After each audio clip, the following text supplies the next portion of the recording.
Hoje eu quero conversar um pouquinho com os irmãos a respeito de silêncio de Deus.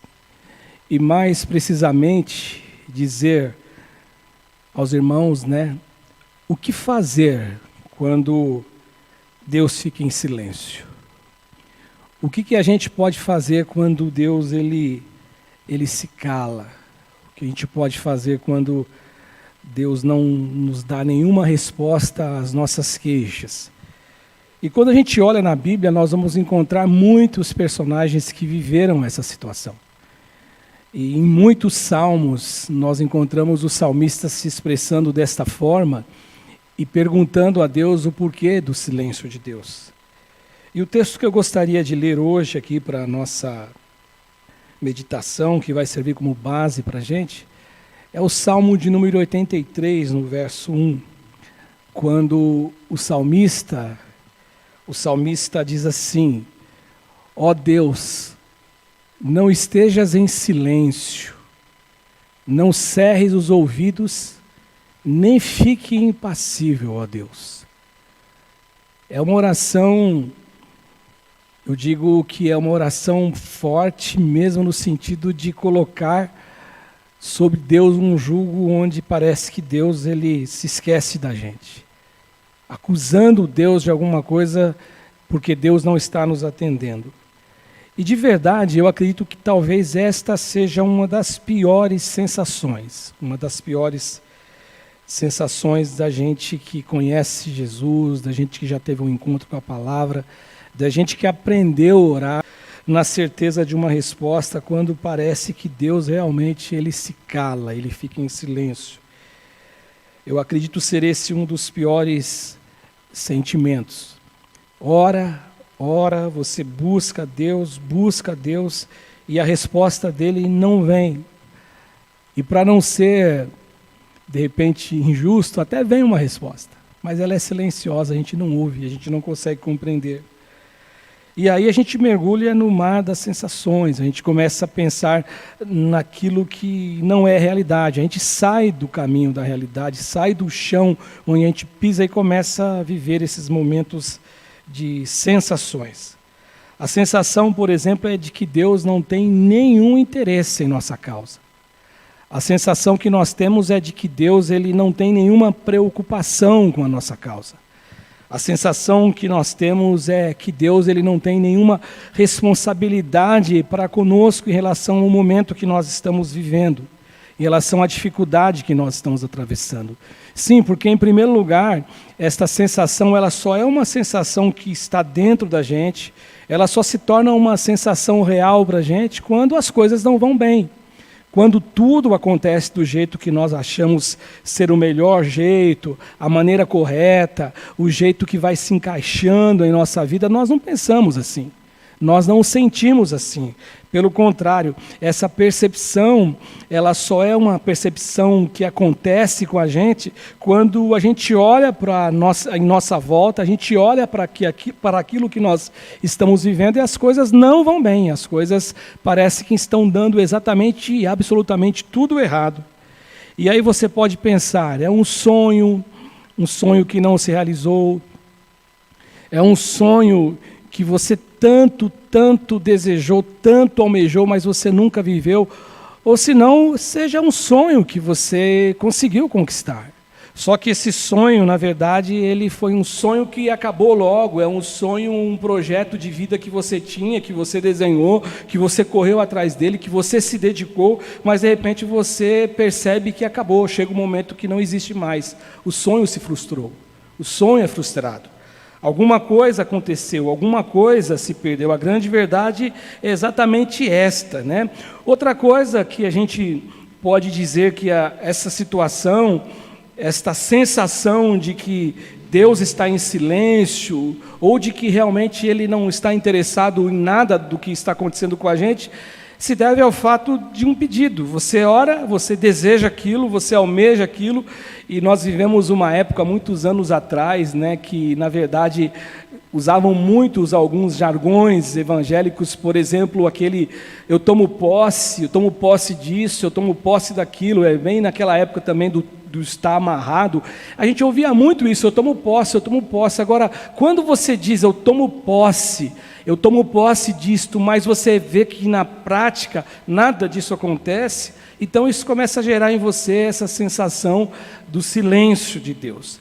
A gente começa a perceber uma coisa: não existe resposta de Deus. Deus não nos responde, Deus não nos atende. Isso gera uma sensação horrorosa dentro de nós. É muito ruim quando a gente tem essa sensação desse silêncio divino. Esse silêncio divino, ele causa alguns problemas na relação com Deus. Esse silêncio divino, ele causa algumas dificuldades nas relações dos homens com Deus, ou na relação do homem com Deus. A primeira coisa que acontece é que a pessoa que passa por este caminho e enfrenta essa realidade de Deus não ouvi-lo nas orações, nos planos, nos projetos, essa pessoa ela começa a duvidar do cuidado de Deus. Então começa a aparecer os serás da vida. Será que Deus ele está comigo? Será que Deus ele cuida de mim? Será que Deus ele vai me atender? Será que Deus ele está ouvindo a minha oração? Será que vale a pena eu orar como estou sendo ensinado? Será que vale a pena realmente eu guardar a minha integridade, preservar a minha integridade? É isso que a gente vê, é isso que acontece na prática. Agora, essa sensação de recusa de Deus, ou da não resposta de Deus dentro da gente, ela é muito perigosa. Essa sensação desse silêncio de Deus na nossa alma, ela é muito, muito, muito perigosa. Porque eu pensando nisto, quando eu estudava esta palavra para estar aqui com vocês hoje à noite, eu me lembrei daquela passagem clássica das Escrituras de Jó.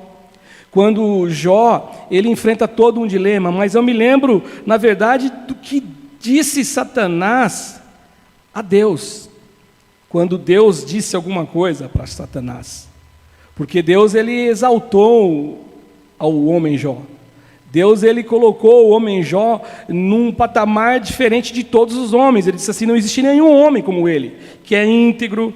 Olha o que o Senhor disse para Satanás, né? Satanás disse a Deus que no dilema de Jó, que Jó só temia e evitava andar num caminho que não era um caminho mau, evitava a maldade, e ele só era íntegro porque Deus o abençoava.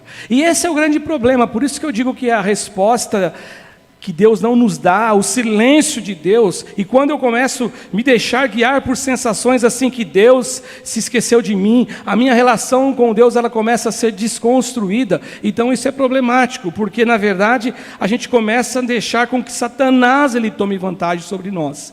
E olha o que diz no texto de Jó, no capítulo 1, do verso 8 até o verso de número 10. Deus disse assim: e disse o Senhor a Satanás: observaste tu a meu servo Jó? E aí Deus começa então a exaltar Jó, porque ninguém há na terra semelhante a ele. Ou seja, Deus está dizendo: não existe nenhum homem, você pode procurar qualquer homem, eu posso olhar para qualquer coração humano, mas não existe ninguém igual a ele, semelhante a ele, homem íntegro, homem reto, temente a Deus e que se desvia do mal. E no próximo verso, ele diz o seguinte, o texto do próximo verso: então respondeu Satanás ao Senhor e disse: porventura teme Jó Deus em vão? Porventura Jó vai te temer de uma maneira sem que exista no coração dele alguma intenção, alguma coisa que ele o faça porque você está cercando ele de alguma coisa, está o abençoando? E o próximo versículo diz exatamente isto. Satanás está dizendo assim: porventura, é uma constatação que Satanás está fazendo. Satanás está afirmando uma verdade. É estranho falar isso, né? Porque Satanás é o mentiroso, é o pai da mentira, só que Satanás está falando algo que acontecia. Ou seja, ele está dizendo o que Deus fazia a Jó. Ele fala assim: porventura tu não cercaste de sebe a ele e a sua casa, e tudo quanto tem, a obra de suas mãos abençoastes, e o seu gado tem aumentado sobre a face da terra, tem aumentado na terra? E aí no verso seguinte, ele vai dizer o seguinte: mas estende a tua mão e toca-lhe em tudo quanto tem, e verás se ele não blasfema contra ti na tua face.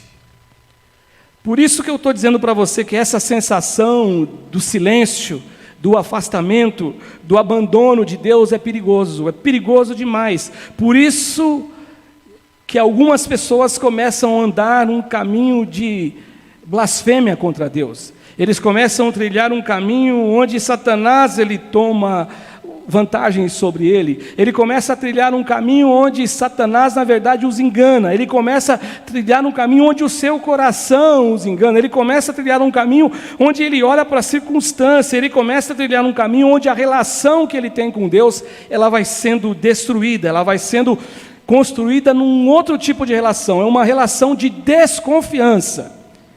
É uma relação de desconfiança. E aí você que é um ser humano, você que é um homem, você que é casado, você que já namorou, você que namora, você que tem um sócio, você que tem uma relação que não, com outra pessoa, você não é sozinho, você não é individual, você sabe que uma relação sem confiança, ela não dura.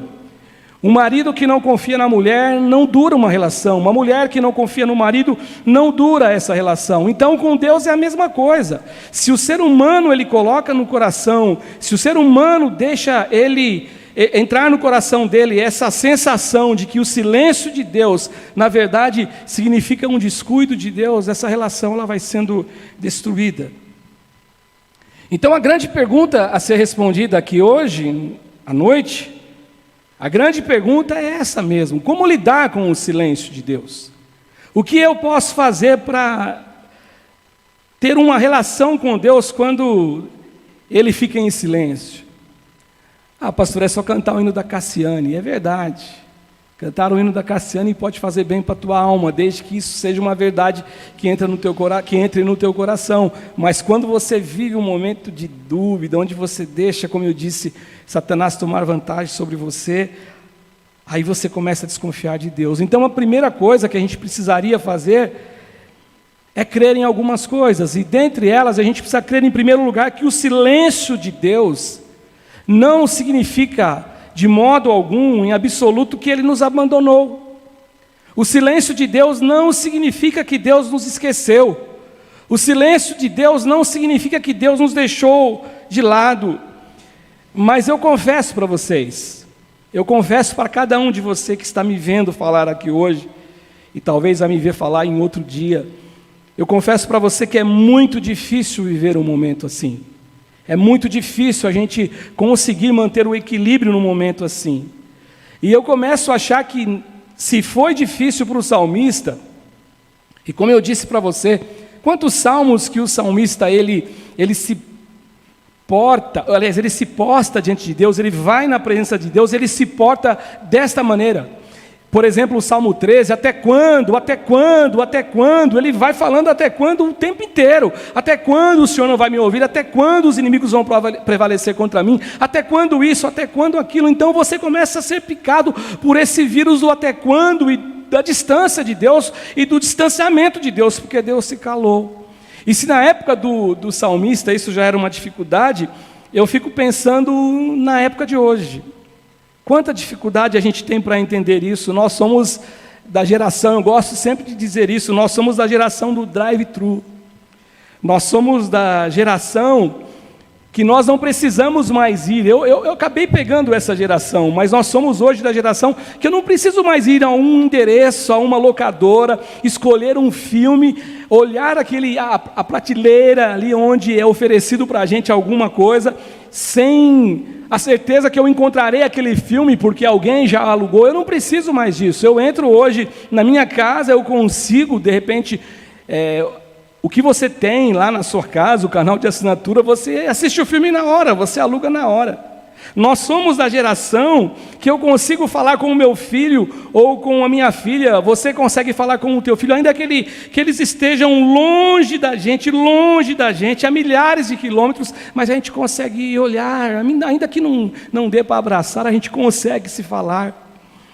Isso é uma realidade hoje. Você está aí na tua casa me vendo falar, eu estou aqui praticamente sozinho, vamos dizer assim. É lógico que os meninos estão aqui trabalhando, mas você está me vendo, você está podendo ouvir uma palavra, você está podendo ouvir algo para o teu coração. Então nós somos dessa geração, nós somos da geração que tudo vem em nossas mãos de modo muito rápido. Nós somos uma geração que, na verdade, tudo é para ontem. Nós somos essa geração.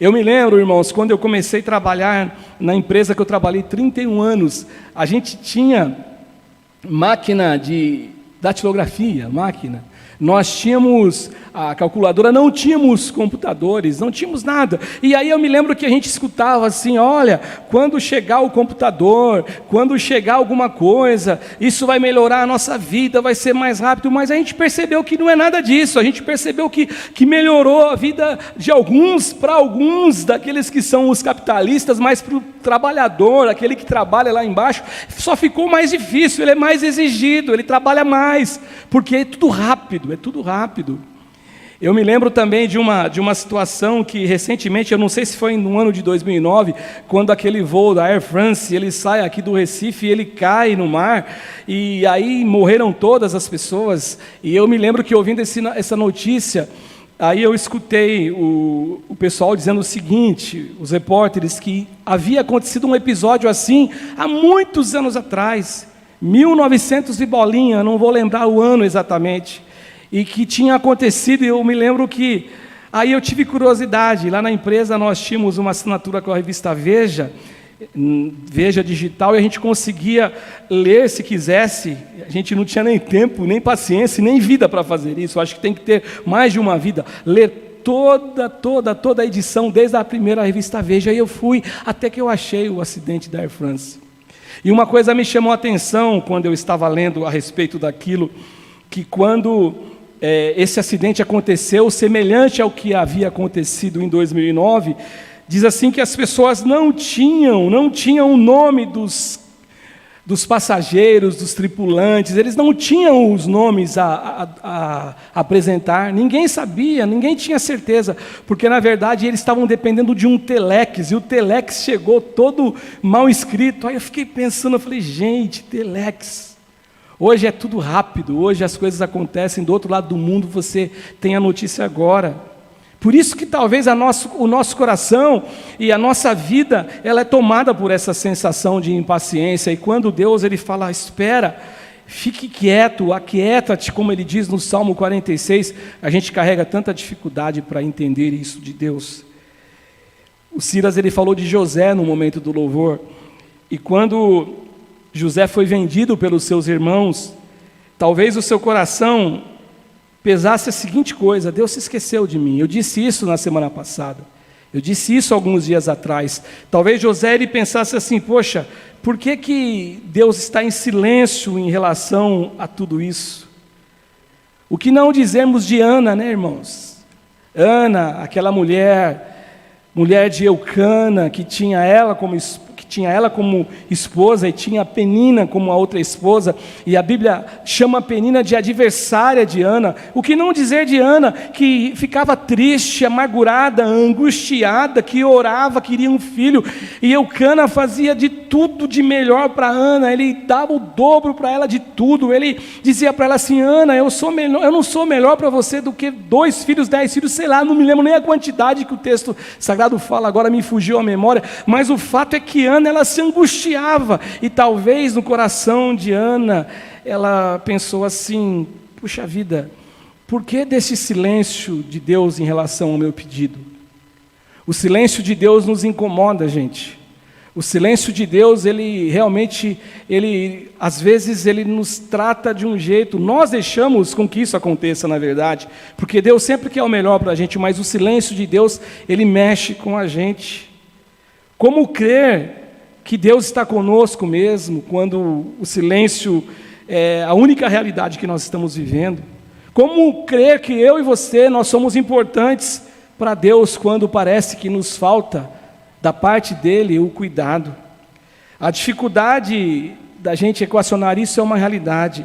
Olha o que eu estava dizendo para você de outros salmos, que o salmista ele se apresenta a Deus em oração dessa forma. E tem um salmo especial que eu sempre me lembro dele, que é o Salmo 10, no verso 1, quando o salmista fala assim: por que, Senhor, te conservas longe?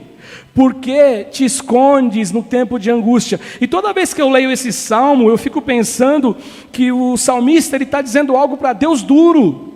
A oração do salmista é uma oração muito dura para com Deus, porque em outras palavras, se a gente for traduzir, se for interpretar o texto, ele está dizendo o seguinte: por que o Senhor está longe quando está em tempo de angústia? O Senhor só está perto quando tudo vai bem, porque é isso que ele está dizendo. Por que estás longe, Senhor? Por que te escondes de mim quando eu passo por angústia? Em outras palavras, quando eu não preciso de ti, o Senhor está comigo. Agora, eu gosto muito, muito, muito da conclusão que o profeta Abacuque chega em relação ao silêncio de Deus. O profeta Abacuque, ele vive um momento de crise na história dele. Se você ler o livro de Abacuque, você vai perceber que o profeta ele vive em meio a uma grande crise. Não é uma crise de enfermidade, mas é uma crise onde ele passa, onde ele está olhando para Deus, ele não está tendo compreensão do que Deus está fazendo à nação de Israel.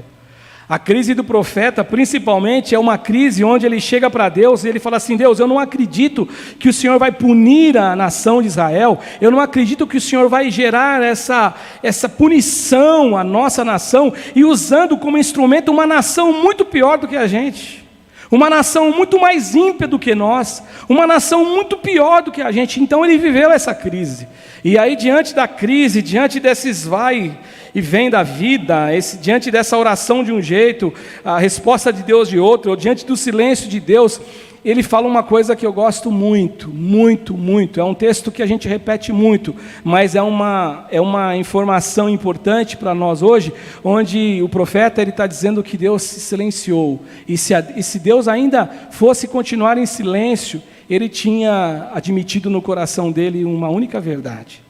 Ele fala assim, do verso 3, aliás, o verso 17 do capítulo 17 e 18, capítulo 3, verso 17 e 18, ele fala assim, ele chega a essa conclusão em meio a tanta incerteza: porque ainda que a figueira não floresça, nem haja fruto na vide, e ainda que decepcione o produto da oliveira, eu gosto dessa tradução, ainda que o produto da oliveira minta, e os campos não produzam mantimento, ainda que as ovelhas da malhada sejam arrebatadas, e nos currais não haja um gado.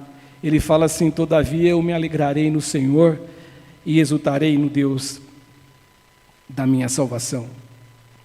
Aí você pode dizer assim para mim: pastor, mas onde está o silêncio de Deus aí? O silêncio de Deus ele é claro aqui, muito claro, porque qual é o ser humano, qual é o agricultor, qual é o trabalhador que na verdade ele não espera o fruto do seu trabalho? Qual é o trabalhador que ele não ora para que Deus abençoe o seu trabalho? Qual é o trabalhador então, quando ele diz assim: ainda que a figueira não floresça, ou seja, ainda que o Senhor não me abençoe, ainda que o produto da oliveira minta, ainda que não haja o fruto na vida, ainda que não haja nem produção nos campos, ou seja, ainda que a minha oração em favor de toda essa minha área, ela seja uma oração que não seja ouvida, todavia eu vou confiar, eu vou exultar no Deus, que é o Deus da minha salvação. Meus irmãos, nós precisamos crer independentemente do que acontece, de que Deus jamais Ele vai nos abandonar. Então eu preciso entender que o silêncio de Deus não significa absolutamente o abandono de Deus em relação a nós. Eu também preciso crer que o silêncio de Deus não significa que Deus não tenha ideia do que Ele vai fazer.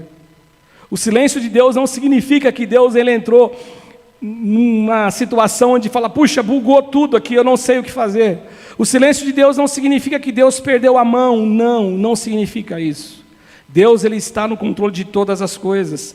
Por exemplo, o apóstolo Paulo, quando ele ora a Deus, lá em 2 Coríntios, no capítulo 12, lá por volta do verso 9, o apóstolo Paulo ele diz que ele orou a Deus, e Paulo ele diz assim, um pouquinho antes, que para que não tivesse por parte dele um sentimento de exaltação em relação à revelação que ele havia tido, Deus deixou com que Satanás colocasse na carne dele um espinho.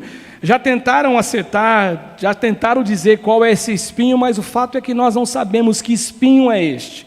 A Bíblia não nos revela, mas o apóstolo Paulo diz assim, que quando ele ora a Deus, ele insistiu a Deus para que Deus o ouvisse, ele insistiu a Deus para que Deus o atendesse, ele teve essa postura de insistência. A Bíblia diz assim que a resposta de Deus foi assim, a minha graça te basta, porque o meu poder, ele se aperfeiçoa na fraqueza. Ou seja, existe um porquê, existe uma razão, existe um caminho porque Deus não ouviu a oração de Paulo. E aí Paulo, então, agora, entendendo de que Deus não perdeu a mão de nada, de que Deus não errou, que Deus não se equivocou, ele fala assim, de boa vontade, pois me gloriarei nas fraquezas, nas minhas fraquezas, para que sobre mim repouse o poder de Cristo. Talvez você hoje esteja passando por uma situação assim, semelhante à de Paulo, não no sentido de ter um espinho na carne, mas semelhante à de Paulo e a de tantos outros homens do passado, ou alguns homens da atualidade, onde você pare e você diz assim, poxa, você para, né, e diz assim, Deus, ele não está me ouvindo, Deus se esqueceu de mim. O que eu quero dizer para você aqui hoje, em nome de Jesus, que silêncio de Deus não significa que Deus deixou de saber as coisas, que o silêncio de Deus não significa que os nossos problemas e dificuldades estão nas mãos dele. Nada foge do controle de Deus. Deus sabe do que é melhor para nós. Tem um outro texto também que eu me lembrava enquanto eu estudava esse texto aqui, lá de Jeremias, capítulo 29, versículo 11, que é um texto também que você conhece muito bem, que mostra realmente para nós e que revela a cada um de nós aquilo que Deus tem feito para a gente, aquele cuidado que Deus tem ao nosso respeito. E aí ele fala assim, Jeremias, o profeta, no capítulo 29, no verso 11, porque eu bem sei os pensamentos que tenho a vosso respeito. É Deus que está dizendo, eu sei, não fugiu nada do meu controle.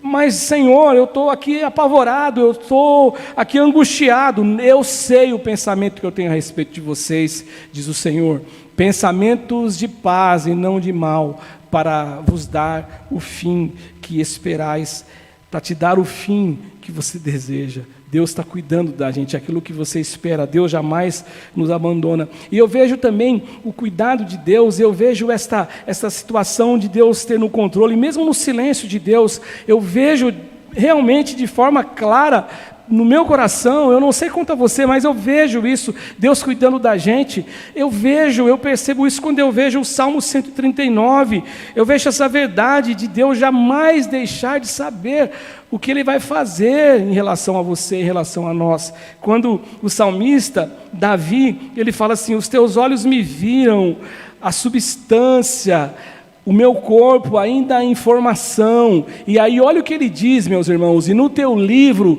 todas estas coisas foram escritas. Aqui, na verdade, na tradução, fala assim, no teu livro foram escritos todos os meus dias. Ou seja, todos os nossos dias, todo o nosso caminhar, toda a nossa existência, enquanto você for ser humano nessa terra, enquanto você respirar nessa terra, tudo foi determinado por Ele. E aí o salmista termina dizendo assim, tudo foi formado por Deus, tudo está na mão de Deus, quando nenhum desses dias existia, quando nenhum desses dias havia. Então, gente, nós não podemos perder a nossa fé. Quando Deus se cala, Ele continua sendo Deus.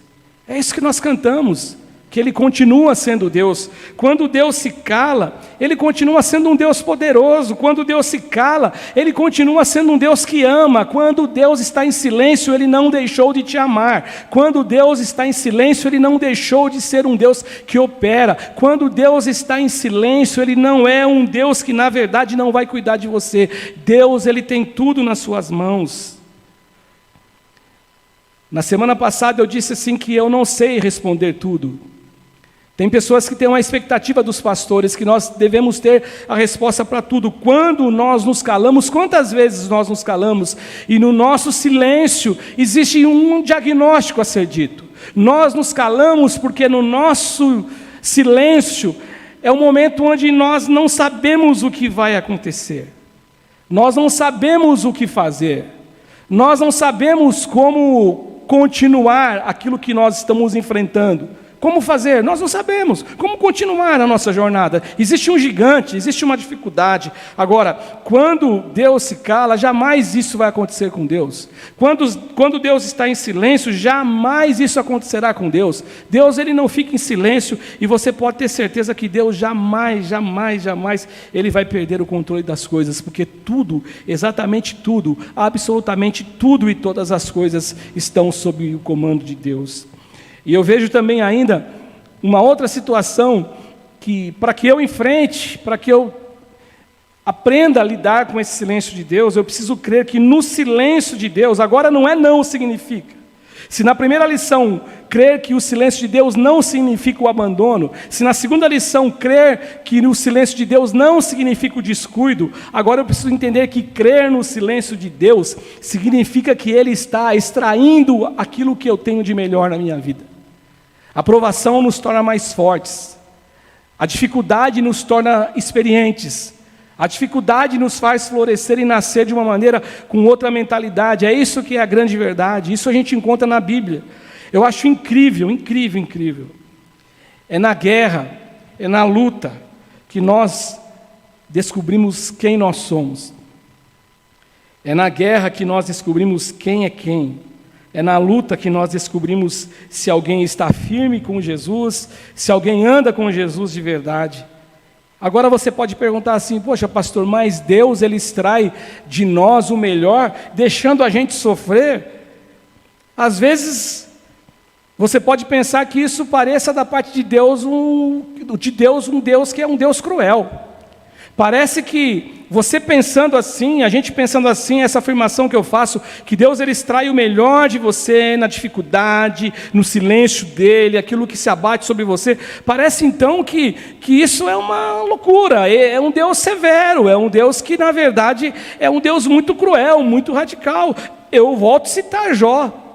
Jó, ele era um homem íntegro. Jó, ele na verdade, ele era íntegro como ninguém existia. Ele era fiel. A Bíblia fala que ele orava pelos seus filhos. Quando os seus filhos faziam festa, se reuniam, ele falava: Senhor, perdoa os meus filhos, talvez eles cometeram algum pecado. E tudo, e eu vou usar uma palavra forte aqui, mas toda aquela desgraça que se abateu sobre Jó, toda aquela desgraça, quando no final do livro de Jó, lá no final, no capítulo 42, ele fala assim: antes eu te conhecia daquilo que falavam de você, agora os meus olhos te veem.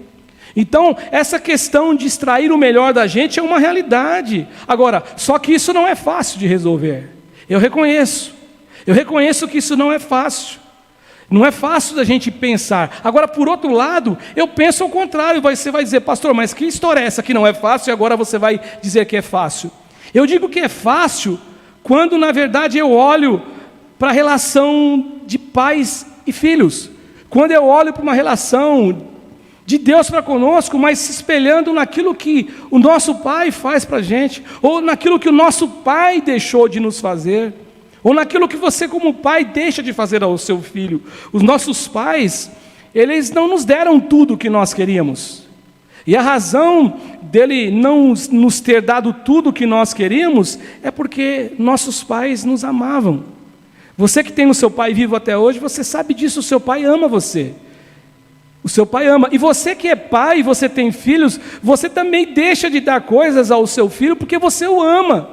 Você não vai dar tudo o que o seu filho deseja sem que ele saiba o que ele está recebendo, porque você o ama. Então essa questão de Deus, na verdade, não dar para a gente, não atender a nossa oração e ficar em silêncio, eu tenho que entender porque Deus, ele nos ama. Deus está extraindo o melhor de nós. No silêncio de Deus, a gente costuma parar para pensar e a gente cai um pouquinho na realidade e esquece que algumas coisas são ilusórias. No silêncio de Deus, o verdadeiro Filho de Deus, ele se volta para si mesmo. No silêncio de Deus, a gente fica mais introspectivo. No silêncio de Deus, muitas vezes a gente ora mais. No silêncio de Deus, às vezes a gente fica buscando investigando alguma coisa que possa não estar certo com a gente. No silêncio de Deus, a gente começa a pesar aquilo que nós fazemos, o caminho que nós andamos. No silêncio de Deus, um verdadeiro filho de Deus jamais vai deixar o seu coração pairar uma desconfiança de que Deus deixou de amá-lo.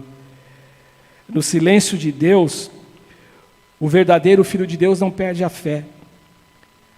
Ele não abandona a fé. No silêncio de Deus, essa fé ela aumenta, ela cresce. Pastor, o que é isso? É verdade.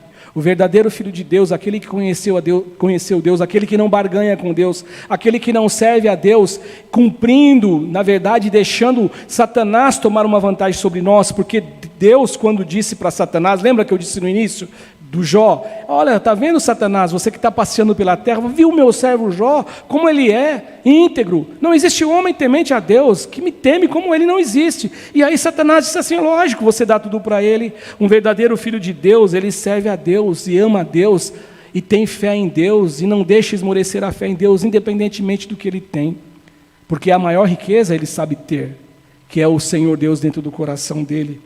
Um filho de Deus, de verdade, no silêncio de Deus, ele continua crendo nessa capacidade que Deus tem de amá-lo incondicionalmente. No silêncio de Deus, meus irmãos, um filho de Deus verdadeiro não deixa a relação com o seu papai do céu ser adoecida, ser desconstruída, não deixa a sua relação com Deus ser abalada. No silêncio de Deus, um verdadeiro filho de Deus, ele não perde a esperança que o socorro dele virá no momento certo, na hora certa. O Salmo 124, ele fala, se não fora o Senhor que esteve ao meu lado, ora diga Israel, se não fora o Senhor que esteve ao meu lado, quando as águas deram contra nós com tanto ímpeto, elas nos teriam engolido.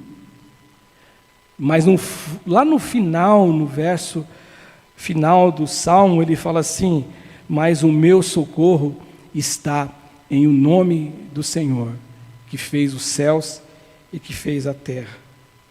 No silêncio de Deus, o Filho de Deus verdadeiro, ele crê que o socorro vem na hora certa, no momento certo.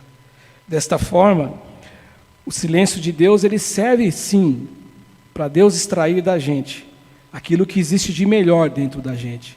Às vezes a gente nem sabe que existe isso dentro de nós, mas Deus sabe, e Ele quer extrair da gente isso. O último texto que eu quero ler, ele está no livro de Eclesiastes.